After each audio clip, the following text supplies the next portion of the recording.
mengangkat kepala. Tiada kata yang manis selain ucapan syukur pada Bapa di surga.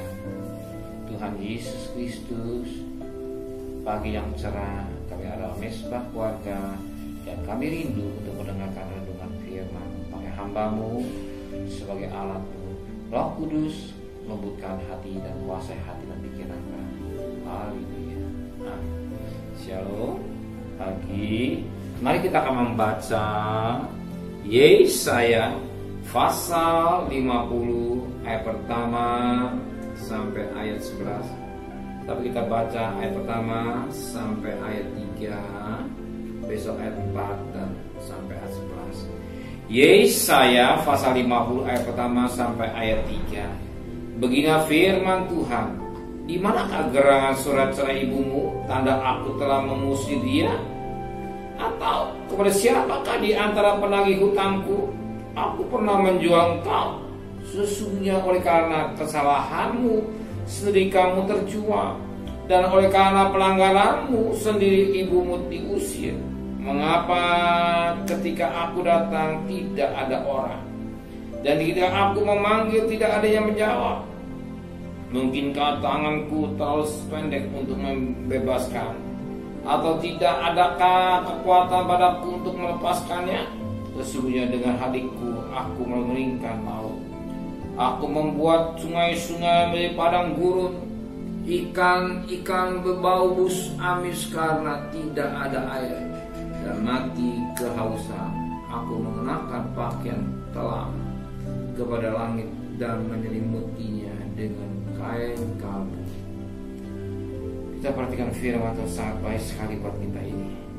Kita perhatikan pada ayat yang pertama. Begitu firman Tuhan, di manakah gerangan surat cerai ibumu, tanda aku telah mengusir dia? Atau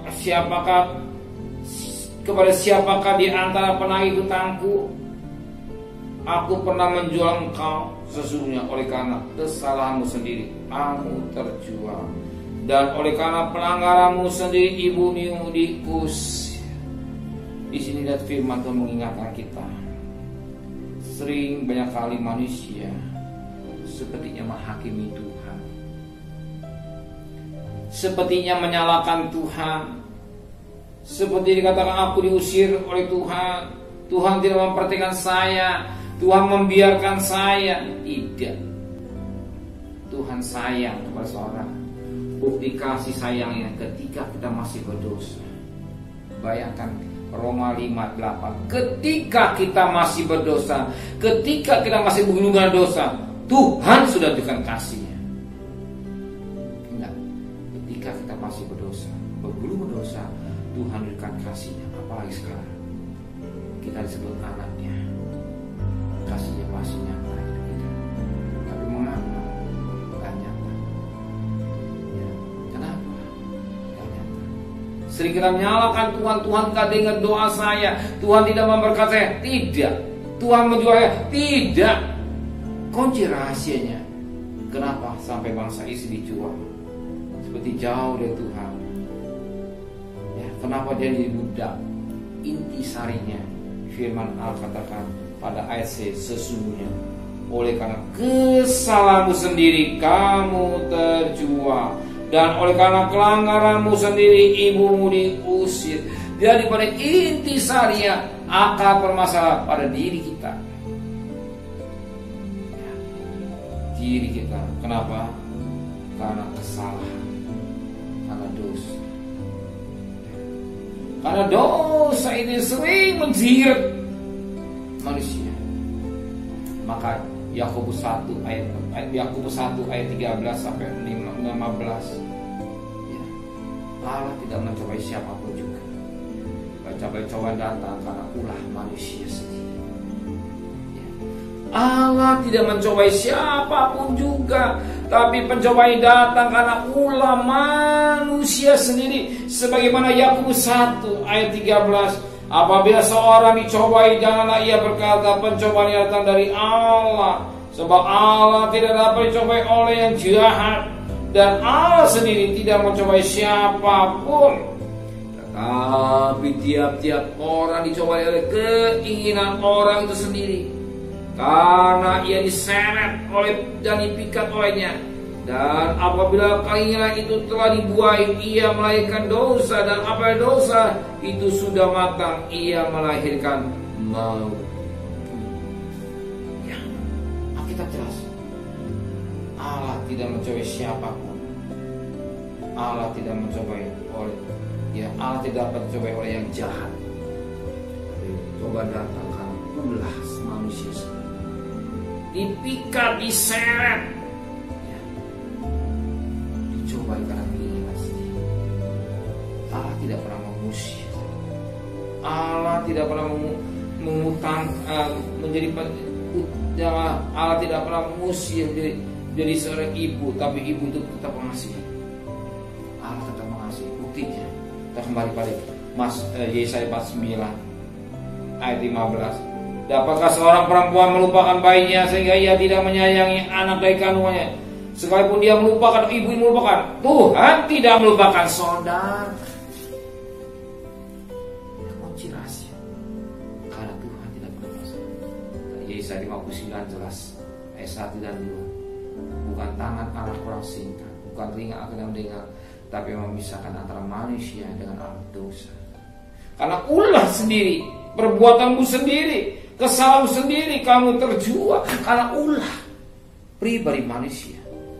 Betapa penting kita menjadi manusia yang cerdas, mengerti kehendak Tuhan. Sebab manusia isi dunianya 1 Yohanes 2 ayat 15-16.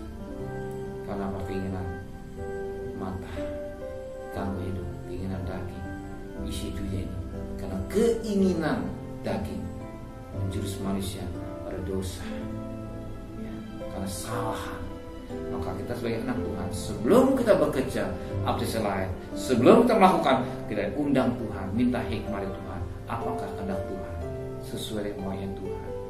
Banyak hal yang terjadi karena kehendak Tuhan. Kita belajar apapun yang kita lakukan, kita minta pimpinan Tuhan, apa ini kehendakku, apa kehendakmu? Pasti kehendak Tuhan itu baik. Kalau kehendak kita atau daging kita ini sering menjerumuskan dalam dosa, maka kita perlu pagi-pagi hari, kalau saja pagi hari kita mencari Tuhan, di mana saja kita berada, ada hubungan kita dengan Tuhan lekat. Terus ada hubungan dengan Tuhan dalam bisnis kita, dalam pekerjaan pelayanan, ada hubungan dengan Tuhan, lekat dengan Tuhan, selalu bertanya Tuhan, minta pimpinan Roh Kudus. Tuhan, apa kehendakku atau kehendakmu? Oh, kehendak Tuhan pasti manis, tapi kehendakmu sering menjilat manusia dan dosa, sehingga timbul persoalan-persoalan yang gak mesti terjadi, tapi terjadi karena ulahnya sendiri. Tuhan memberkati. Benar Bapa di surga, karena ulah manusia sering kencir, tapi hari ini kami berjalan Tuhan, kami mencari nafkah, biar Engkau yang memimpin Roh Kudus. Jangan kami lebih keinginan daging kami, hawa nafsu kami, tapi kehendak Bapa atau kehendak Roh Kudus.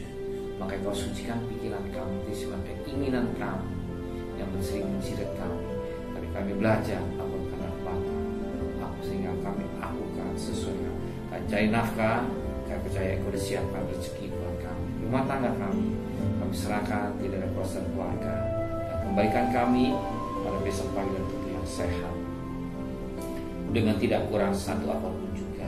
Berkati Bapak Presiden, Wakil Presiden, para Menteri, para Gubernur, para Bupati, para Wali Kota, para camat, para lurah, para RW, para RW, para medis, para relawan, para TNI, para Polri, mereka-mereka Tuhan yang bekerja di garis depan dan berperang, berperang melawan virus corona, biar cepat selesai dengan baik. Dan mohon belas kasihan, berikan hikmat buat mereka Tuhan, sehingga dengan kalau Engkau dapat berikan belas kasihan, biar yang sakit semakin berkurang, yang terpapar tapi yang sembuh semakin banyak.